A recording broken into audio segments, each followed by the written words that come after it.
This is Justice, History, and the Law. Lectures, discussions, and interviews from the Robert H. Jackson Center in Jamestown, New York.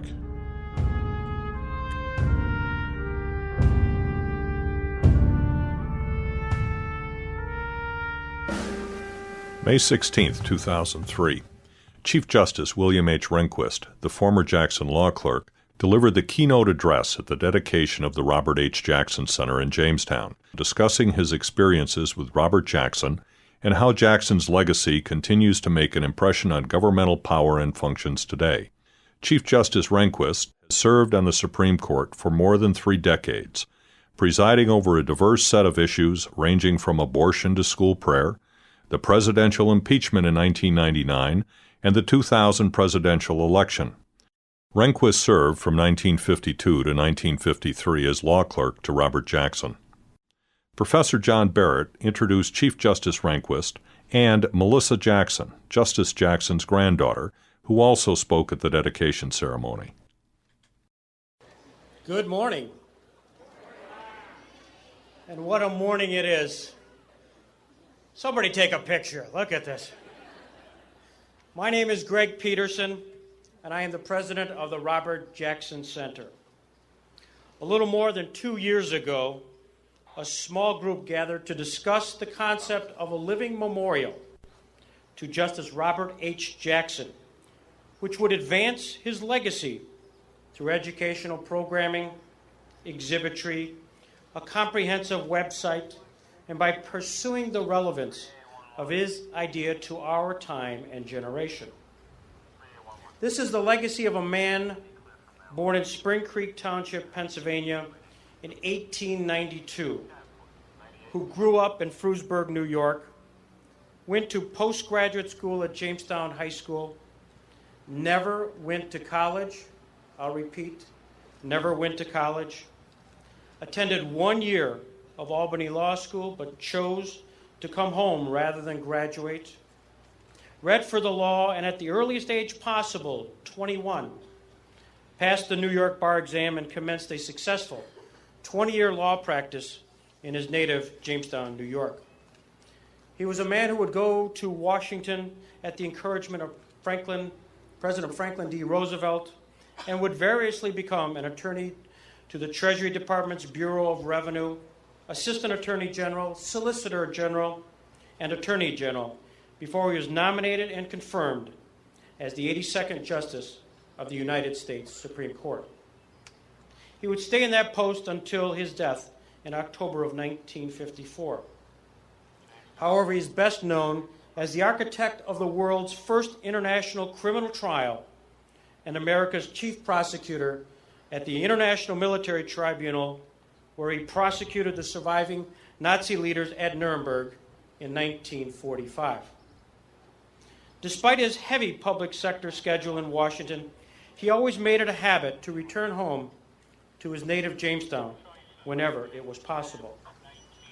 Accordingly, it is fitting that his legacy in the form of the Robert H. Jackson Center be located here. To Betty Lene, to Carl Kappa, and to Dan Bratton, we say thank you for a vision realized.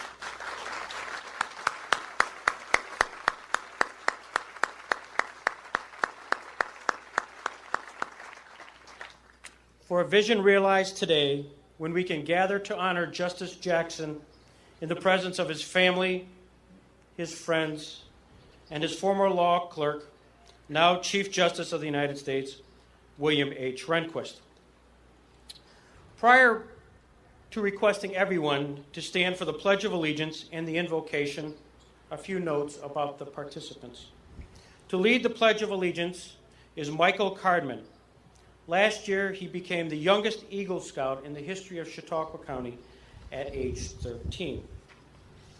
To lead the invocation will be Father Moritz Fuchs, who during World War II was known as Private Moritz Fuchs, and he had the singular experience to act as Justice Jackson's bodyguard during the Nuremberg trial. Ladies and gentlemen, please rise for the Pledge of Allegiance, followed by the invocation. I pledge allegiance to the flag of the United States of America and to the republic for which it stands, one nation, under God, indivisible, with liberty and justice for all. In praise, wonder, and thanks, we join with intelligent creation to honor God's plan for human life on earth as we gather to honor Justice Robert H. Jackson. More accurately, we are here to honor the Creator whose plan for humans came to felicitous fruition in the life of Robert Houghton Jackson. In most centuries, a few great or noble men or women arise and stand out as leaders in ways that God would evidently have his human experiment grow in exemplary conduct. We are drawn to admire and emulate those who have and share with us a lofty vision or valuable insight that evidences their being on track with God's plan for human history. We can marvel at the trust with which you, God, endow a few who can then lead us worthily.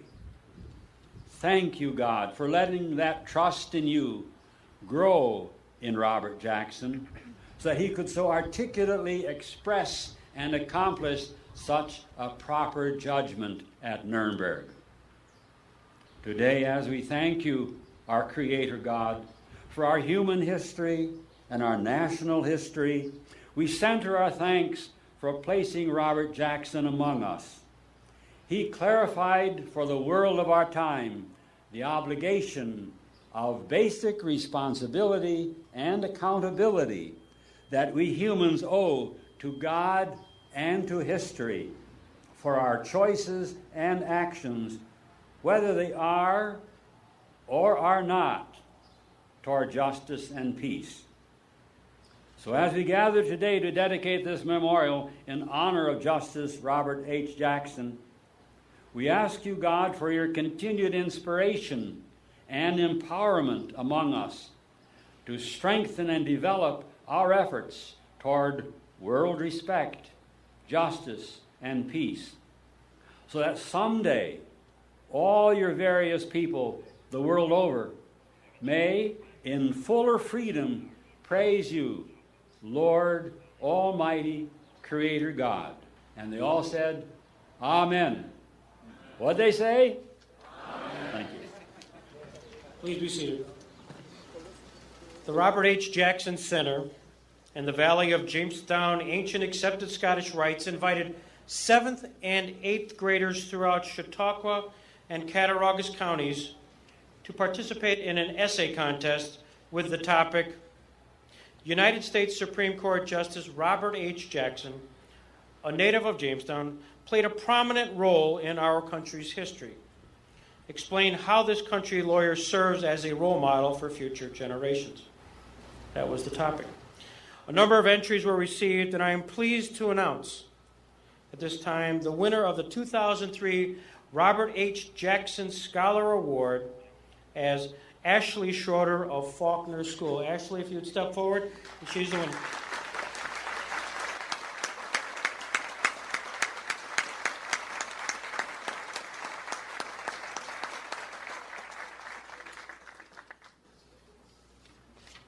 The essay will be on the website of the Robert H. Jackson Center, as well as I believe it's being published at the local paper.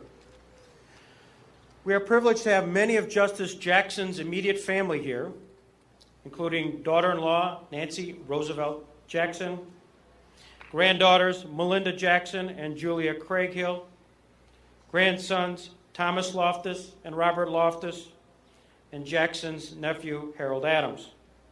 There are a number of great-grandchildren who have also joined us from far and wide. Please join me in welcoming them to the Robert Jackson Center.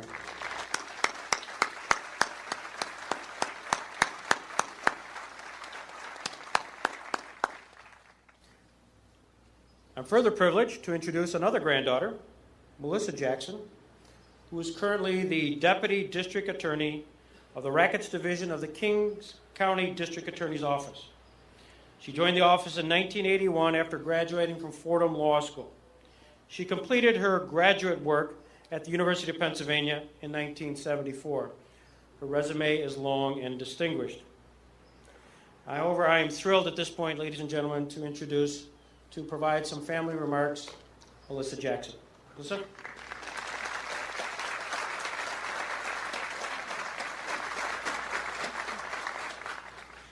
On behalf of the Jackson family, I wish to thank Greg Peterson and all the staff and supporters of the center today.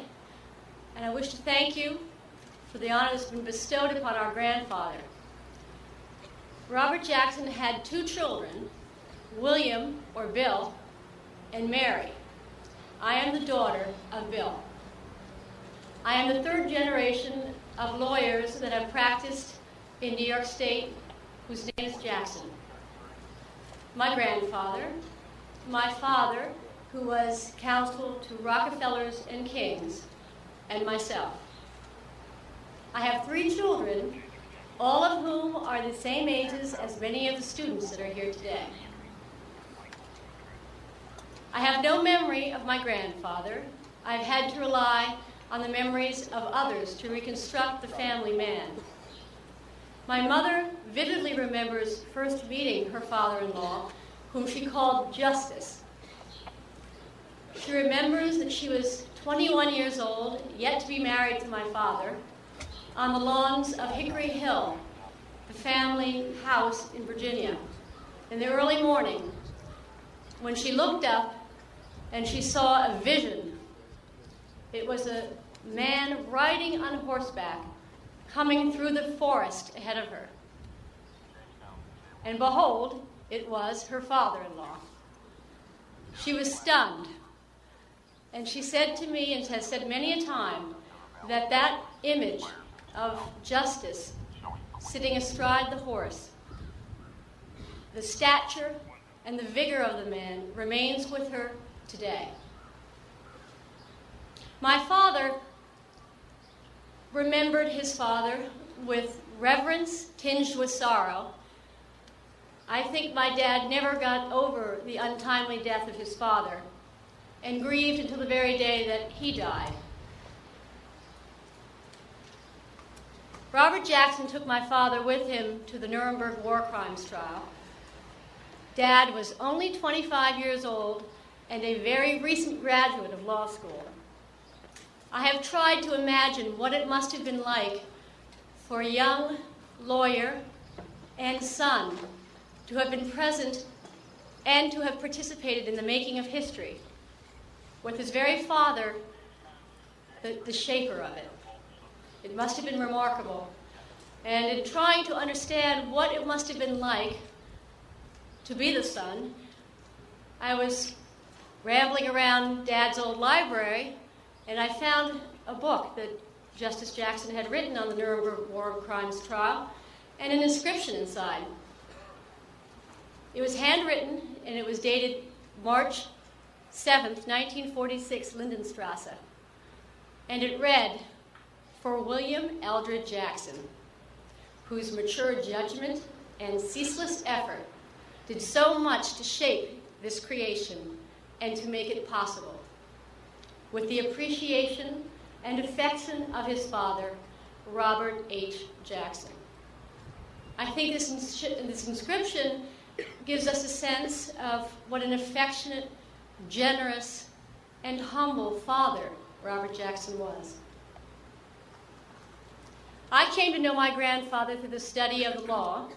I'll never forget my first civil procedure class when I came upon a decision by Justice Jackson, and with a shock of recognition realized that that must be the person that I'd heard so much about.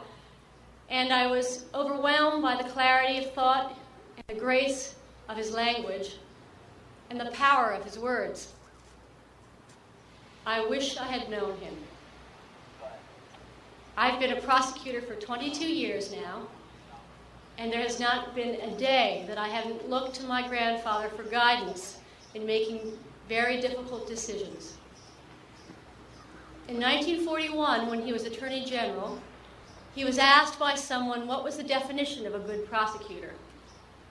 I have those words penned on the wall in my office. Grandfather said that the qualities of a good prosecutor are as elusive and as impossible to define as those which make a gentleman. And those who need to be told would not understand it anyway. A sensitiveness to fair play and sportsmanship is perhaps the best protection against the abuse of power.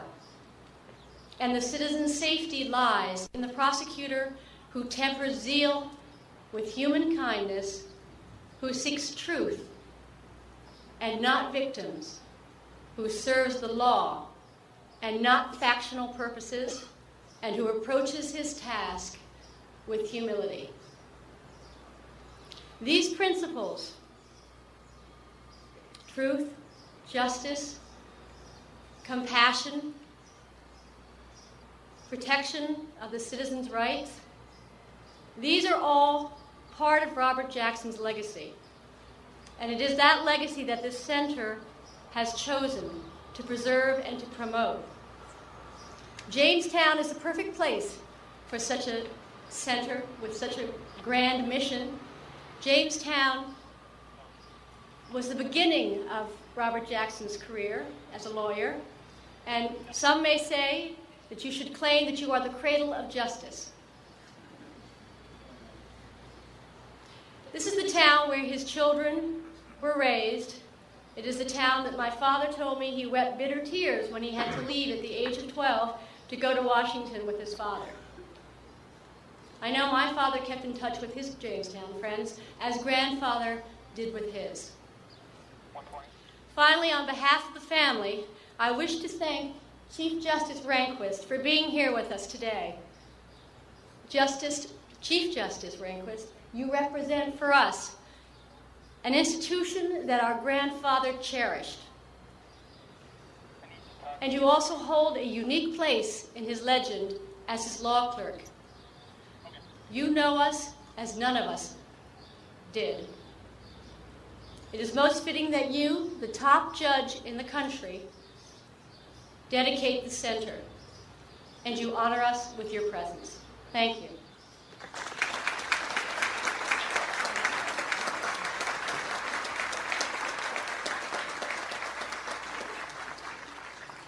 Now, to introduce the Chief Justice of the United States, I am honored to introduce Professor John Q. Barrett, the first Elizabeth S. Lennay Fellow of the Robert Jackson Center.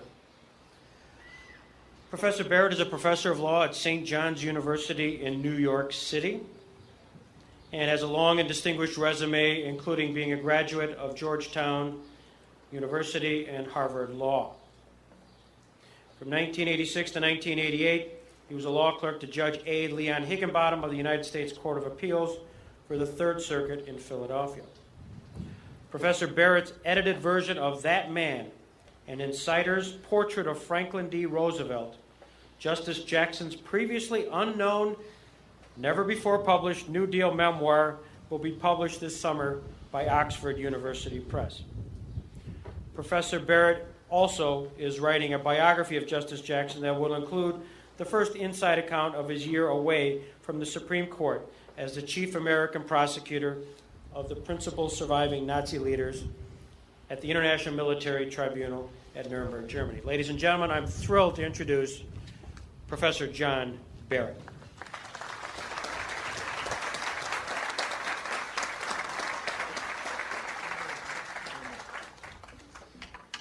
Thank you very much. It is an honor for me this morning to have this privilege of introducing William H. Rehnquist, the Chief Justice of the United States. Chief Justice Rehnquist was appointed to his present office by President Reagan in 1986. He previously had served from 1971 until 1986 as an Associate Justice of the Supreme Court. He was appointed to that position by President Nixon. His total service on the Supreme Court thus now totals over 30 years, which makes him one of the longest-serving Supreme Court justices in our nation's history. An interesting path brought Chief Justice Rehnquist to this distinguished destination in public service. He is a native of Shorewood, Wisconsin, which is an early and lakeside suburb of the city of Milwaukee. After his high school graduation and a year of college, he served our nation in World War II in the Army Air Corps. He was stationed in North Africa and spent years there in weather observation and other service. After the war, and having experienced a more salubrious climate perhaps than his native Shorewood, Wisconsin, he hitchhiked with a friend across the American West, looking, among other things, for someplace more like North Africa than Milwaukee. And he found Northern California, and he used his GI Bill benefits to complete his college education and to earn a master's degree at Stanford University. At that point in his life, he was inclined to pursue a career in academia as a political scientist, and so he earned a second master's degree at Harvard University. He then, however, reconsidered that early career choice and perhaps that geographic slip and returned to Stanford, where he earned his law degree in December of 1951. He went through law school in a somewhat Jackson-like fashion on an accelerated pace, feeling that his military service had put him behind some of his contemporaries. And so he graduated in 2.5 years by going to summer sessions, which is not an insignificant fact. He graduated first in his class from Stanford and became a member of the bar shortly thereafter. He settled in Phoenix, Arizona, and was a successful trial lawyer there during the 1950s and 1960s, and was active in Republican Party politics. In 1969, following the election of President Nixon and the appointment of Arizona lawyer Richard Kleindienst as the Deputy Attorney General of the United States, he was invited to and nominated to and confirmed to serve in the Nixon administration as the Assistant Attorney General heading the Office of Legal Counsel. The Office of Legal Counsel is known and highly regarded throughout the legal profession as the constitutional thinker of the executive branch of the government. And he served in that position for more than 2 years. Among many tasks in that public service legal capacity, he worked on the first 2 Supreme Court appointments by President Nixon, the appointment of Chief Justice Warren Burger and Associate Justice Harry Blackmun. 1971 brought change to the Supreme Court with the retirements of Justice Hugo Black and John M. Harlan. President Nixon appointed a distinguished Richmond, Virginia lawyer, Lewis F. Powell, former president of the American Bar Association, to succeed Justice Black. And he appointed Assistant Attorney General William Rehnquist to succeed Justice Harlan. Now, in this biography, you will have noticed that I've skipped an obvious and important step. From February 1952 until June 1953, as his first job following law school, William Rehnquist served as a law clerk to Robert H. Jackson.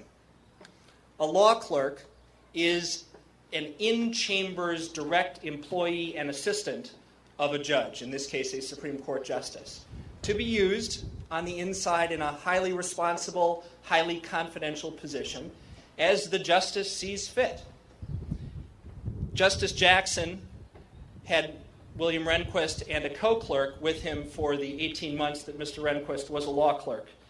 And that working relationship, obviously, was his first opportunity at the Supreme Court, a very special direct exposure to the work of the court, and obviously a direct and intimate working relationship with the man who we honor and who the center honors today.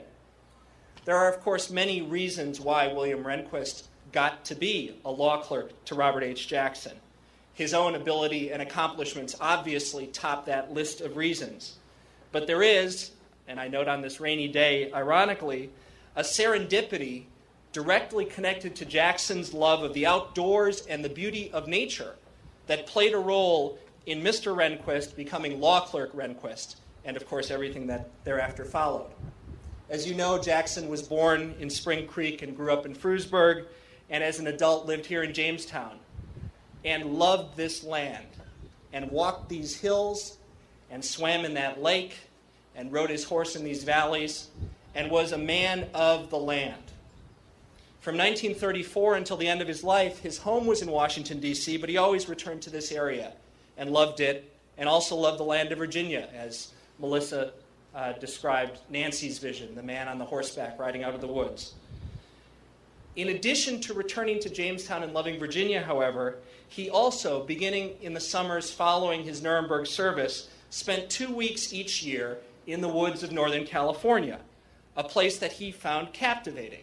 And I think, having now seen both, in some ways there's a surprisingly direct comparison between those groves north of San Francisco and the groves here in southwestern New York State.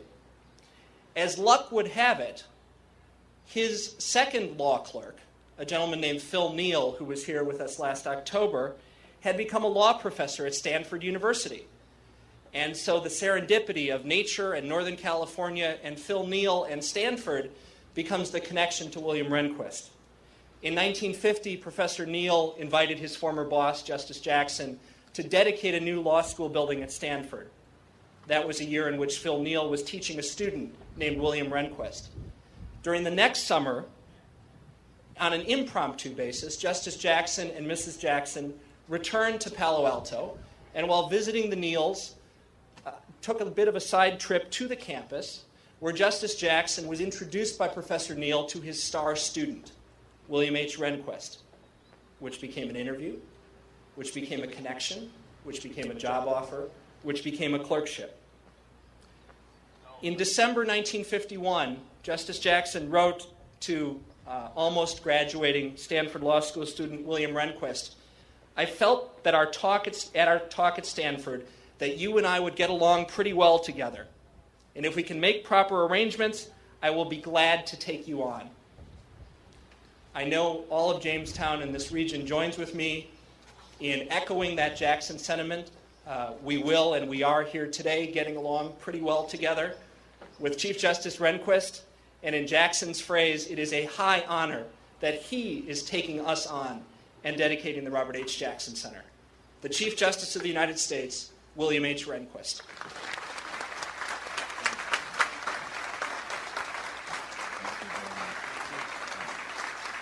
Thank you. Thank you.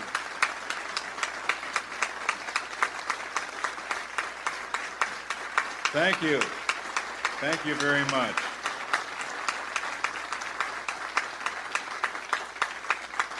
It's a great honor to be here. Thank you, Professor Barrett, for the kind introduction. I'm delighted to be here for the dedication of the Jackson Center. I served as one of his law clerks for a year and a half, and it was one of the most rewarding experiences of my life. Justice Jackson served as an Associate Justice of the Supreme Court from 1941 until his death in 1954. And during these 13 years, he made significant contributions to the court's jurisprudence. But unlike any of his colleagues, before or since, he was a principal architect of the Nuremberg war crimes trials held immediately after World War II. He described this effort as the supremely interesting and important work of his life. So a good portion of my remarks will be devoted to that aspect of his career. He was born, of course, in 1892, grew up here in the Jamestown area. He was admitted to the New York bar without having a law degree and developed a very successful law practice here. He was also active in the state Democratic Party and as a result became a friend of Franklin D. Roosevelt. After Roosevelt became president in 1933, he brought Jackson to Washington as general counsel to what was then the Bureau of Internal Revenue. Jackson rose rapidly in the executive hierarchy, serving as Assistant Attorney General in the Antitrust Division, Solicitor General, finally Attorney General.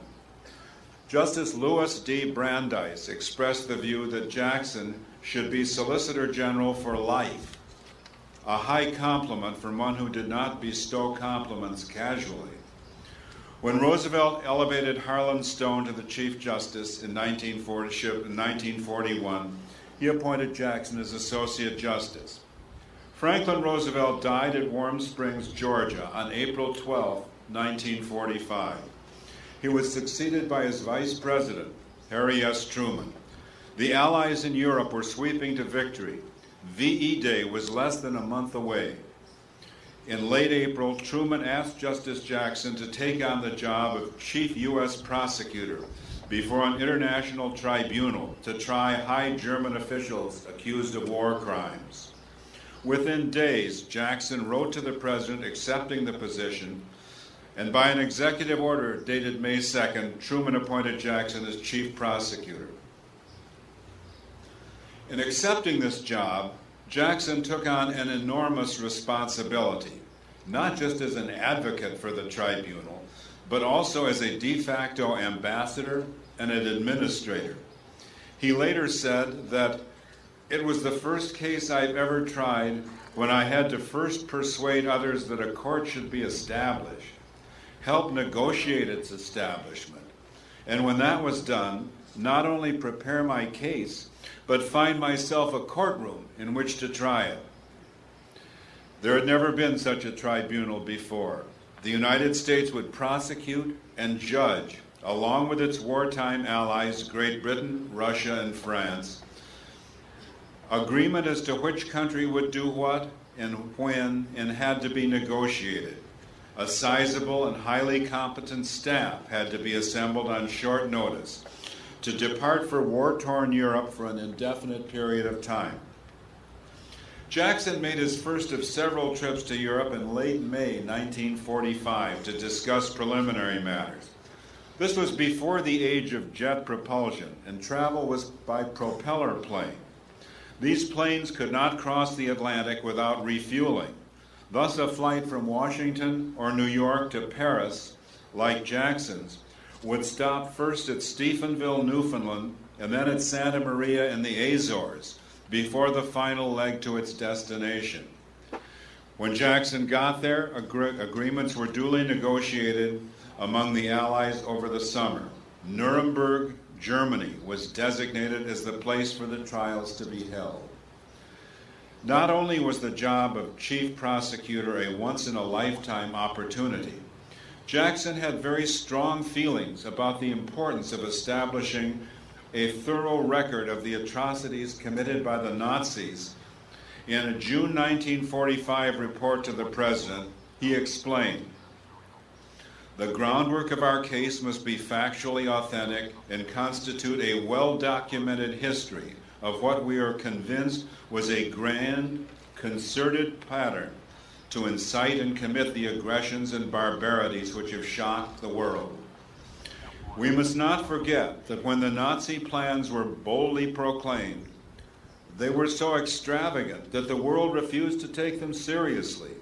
Unless we write the record of this movement with clarity and precision, we cannot blame the future if in days of peace it finds incredible the accusatory generalities uttered during the war. We must establish incredible events by credible evidence." The trials began in late November 1945, and Jackson was the first to make an opening statement to the tribunal. In beautiful prose, Jackson spoke of the importance of making sure that each of the defendants, no matter how heinous the charges against them, received a fair trial. He said, "The former high station of these defendants, the notoriety of their acts, and the adaptability of their conduct to provoke retaliation make it hard to distinguish between the demand for a just and measured retribution and the unthinking cry for vengeance which arises from the anguish of war. It is our task, so far as humanly possible, to draw the line between the two. We must never forget that the record on which we judge these defendants today is the record on which history will judge us tomorrow. To pass these defendants a poisoned chalice is to put it to our own lips as well. We must summon such detachment and intellectual integrity to our task that this trial will commend itself to posterity as fulfilling humanity's aspirations to do justice." He spoke for the entire day and won high praise from the American reporters covering the event. Several months later, he undertook the principal cross-examination of Hermann Goering, the highest-ranking German official on trial. Press reviews of this effort were mixed. Goering was a very shrewd fellow, and someone was telling me just the other day about one of the exchanges between Jackson and Goering during the trial. Jackson said to Goering, "Here you made these plans to exterminate the entire Jewish race." And Goering said, "Yes, just as the United States did with the Indians." After all the evidence was in late July, Jackson also made the first of the closing speeches for the prosecution. On August 31st, the tribunal recessed to consider the cases against the defendants. Its judgment was handed down a month later.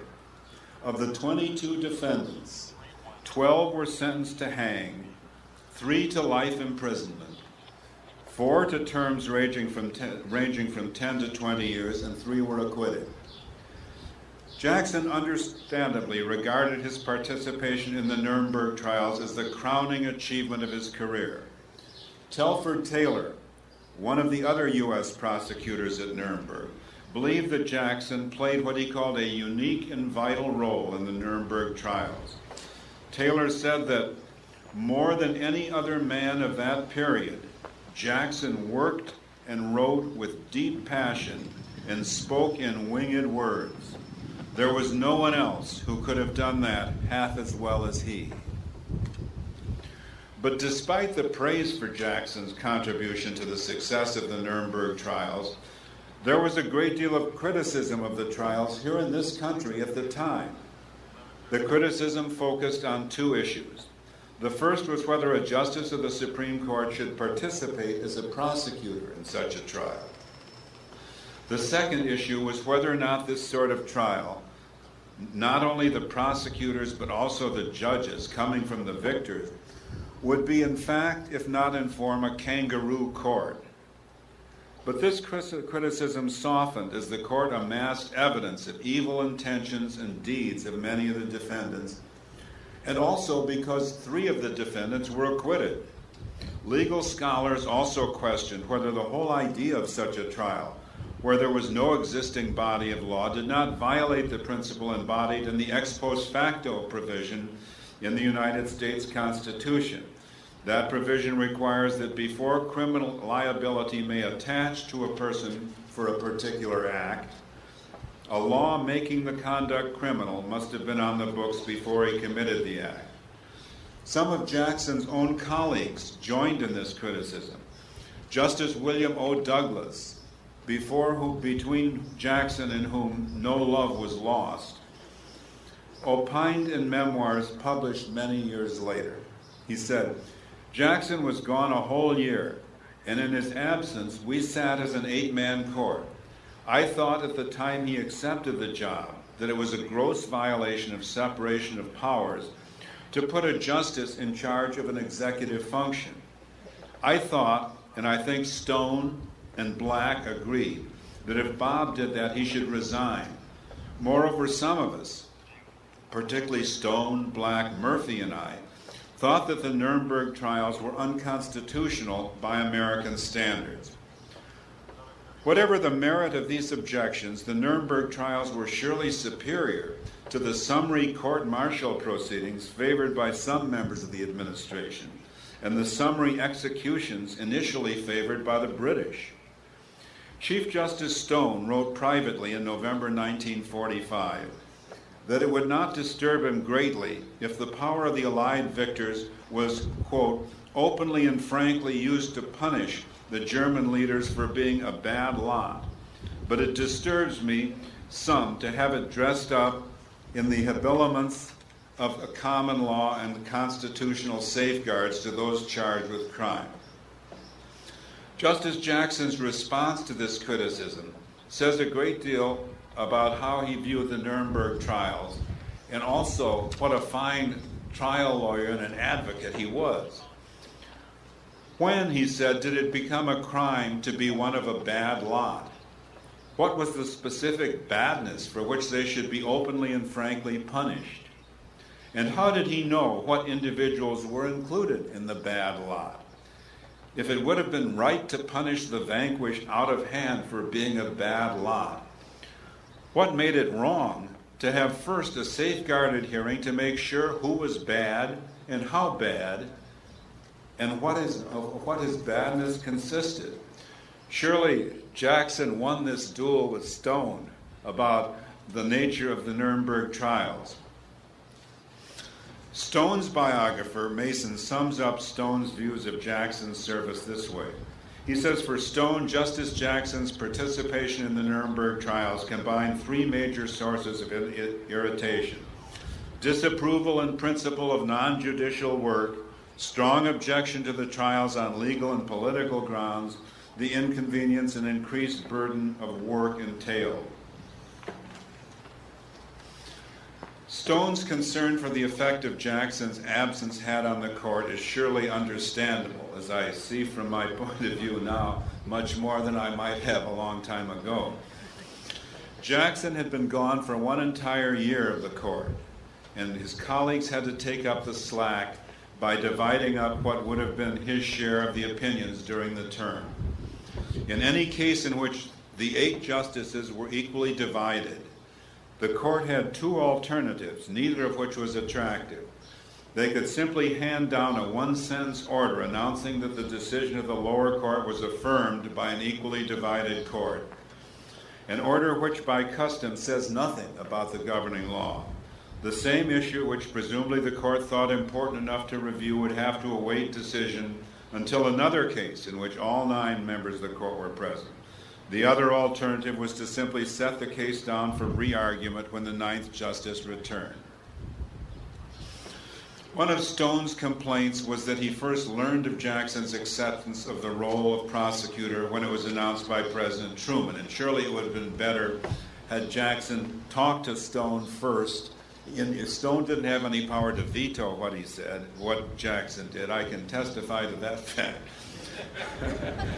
But it might have helped. It's difficult not to sympathize with either Jackson's or Stone's views. For Jackson, this was a once-in-a-lifetime opportunity, the high point of his professional life. His stature as a jurist undoubtedly contributed to the success of the Nuremberg trials, but over and above that, this was right up his alley, the use of the spoken and written word, in a way that it would not have been for his colleagues or for most other judges. It was an advocate's dream. Speaking to the New York State Bar Association in 1947, Jackson said that his Nuremberg role, quote, was the supremely interesting and important work of my life, and an experience which would be unique in the life of any lawyer. When I served as Justice Jackson's law clerk, it was 6 or 7 years after the Nuremberg trials, and they had been controversial at the time. So I studiously refrained from asking him anything about them. But one day, a friend of mine who I'd known at graduate school was down visiting me. He was very interested in international relations. So he came into my little office adjacent to Justice Jackson's, and we were talking. I just wanted to show him the office. And Justice Jackson walked in, and I introduced him. And then he said to Justice Jackson, well, I never dared say, how do you justify the Nuremberg trials? There was this guy, 25 years old. Well, Justice Jackson, far from being offended, went into a 10 or 15 minute eloquent justification of the Nuremberg trials. He actually welcomed the question, and I was pleased there to be in the audience just to hear it. Jackson returned to the court for the term that began in October 1946 and served until his death in October 1954.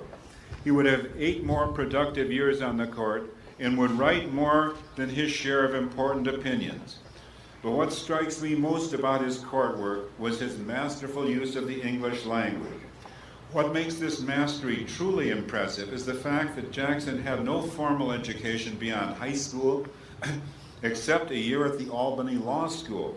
And certainly law schools are not places known for their teachers of great English prose style. He wrote the opinion of the court in West Virginia State Board of Education versus Barnett in 1943, in which the court decided that even the need to stimulate wartime patriotism did not trump the First Amendment rights of school children to refuse to salute the American flag because of their religious beliefs. In his opinion for the court, he wrote, "If there is any fixed star in our constitutional constellation, it is that no official, high or petty, can prescribe what shall be orthodox in politics, nationalism, religion, or other matters of opinion, or force citizens to confess by word or act their faith therein. The very purpose of a Bill of Rights was to withdraw certain subjects from the vicissitudes of political controversy, to place them beyond the reach of majorities and officials, and to establish them as legal principles to be applied by the courts. One's right to life, liberty, and property, to free speech, free press, freedom of worship and assembly, and other fundamental rights may not be submitted to vote. They depend on the outcome of no elections." The Steele seizure case, which came in 1953 and ran its brief course from beginning to end during my first months as a law clerk, was one which was intensely covered by the media in the spring of 1952. It was during the Korean War, and President Truman had seized the steel mills to prevent a strike which would shut down the production needed for the military. All 9 justices who heard the case had been appointed by Democratic presidents, 5 by Roosevelt, 4 by Truman, and yet by a vote of 6-3 they ruled against Truman's authority to seize the mills. The court worked on a tightly compressed schedule late in its term. Review was granted early in May. The case was argued orally only a week later. Decision handed down in the middle of June. And of course, all the law clerks, as you can imagine, were just dying to find out how it came out. You know, the court held its conferences on Saturday in those days, and I remember George Niebank, who was from Buffalo, and I were the clerks at that time. We were anxiously waiting for Justice Jackson to come back, and so he said, "Come on in the office," and he turned and said, "Well, boys, the president got beat."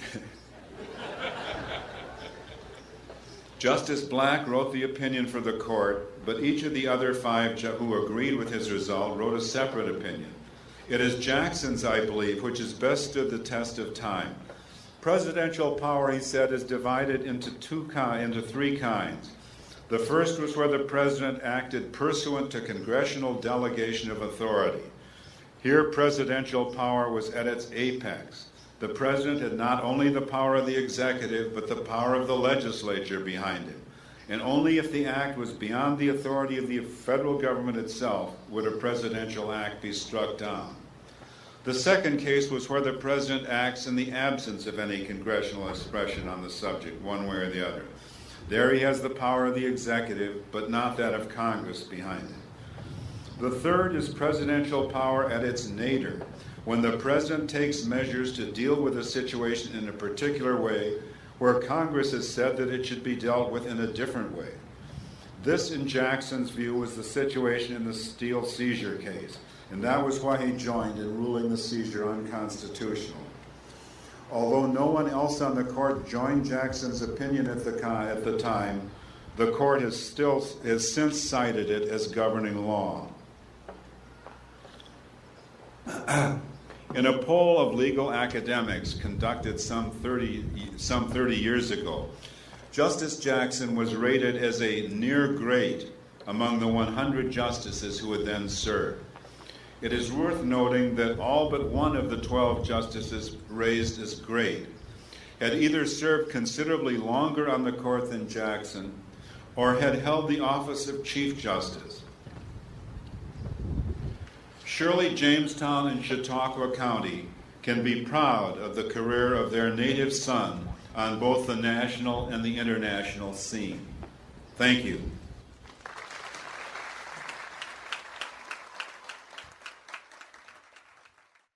I'm Raleigh Kidder, the Executive Director of the Robert H. Jackson Center. And I'd like to ask the Chief Justice if you'd stand up here with me for a moment. Mr. Chief Justice, you can see from the size of this crowd and the enthusiasm how honored we are to have you here today. And I'd like to have him just give you one more hand for coming to Jamestown. Thank you. Stay right here.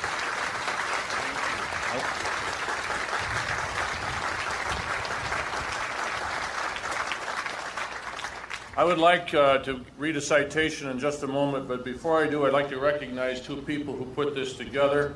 The person who designed and wrote the words, Harold Adams, the nephew of Robert Jackson. Do you want to stand and raise your hand there, Harold?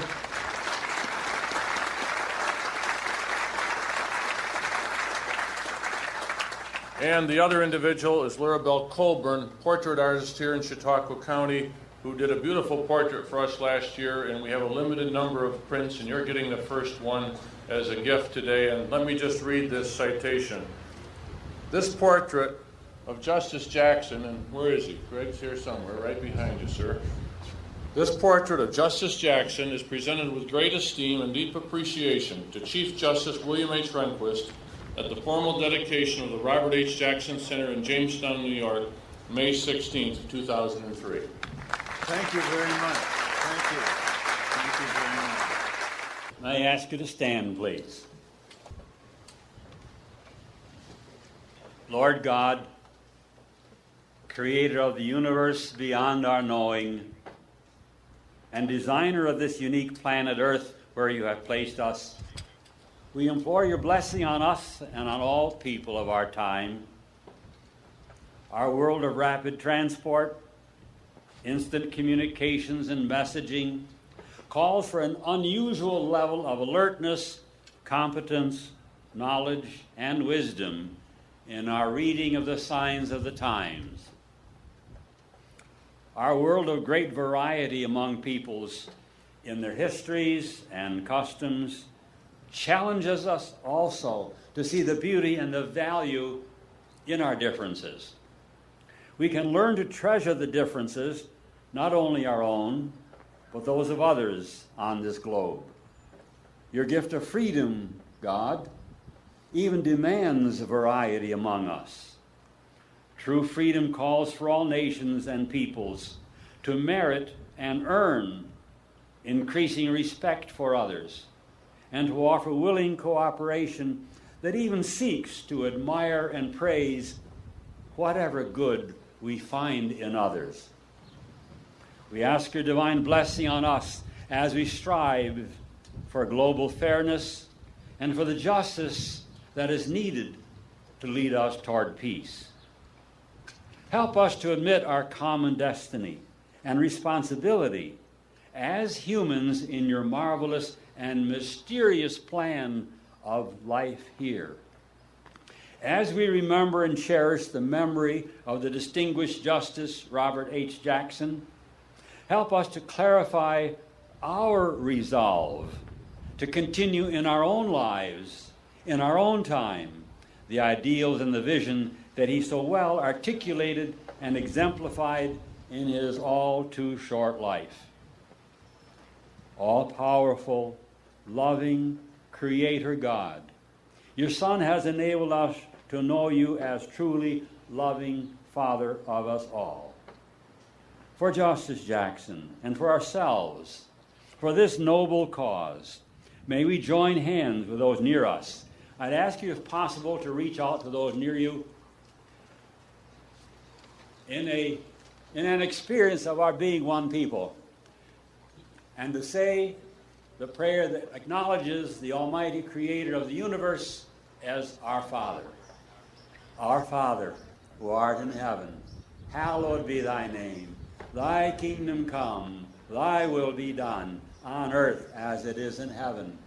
Give us this day our daily bread, and forgive us our trespasses, as we forgive those who trespass against us. And lead us not into temptation, but deliver us from evil. For thine is the kingdom, and the power, and the glory forever. Amen. Thank you. Thank you, everyone. Thank you for participating. Mr. Chief Justice, you honor us with your presence.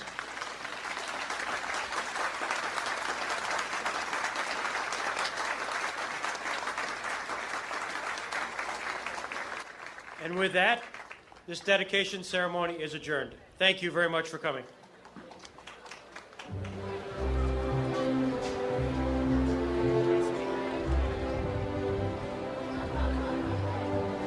The The Jackson Center is a historical and educational facility dedicated to preserving the legacy of this country lawyer who became Solicitor General, Attorney General, a Justice of the Supreme Court, and served as Chief Prosecutor at the Nuremberg trials of Nazi war criminals following World War II.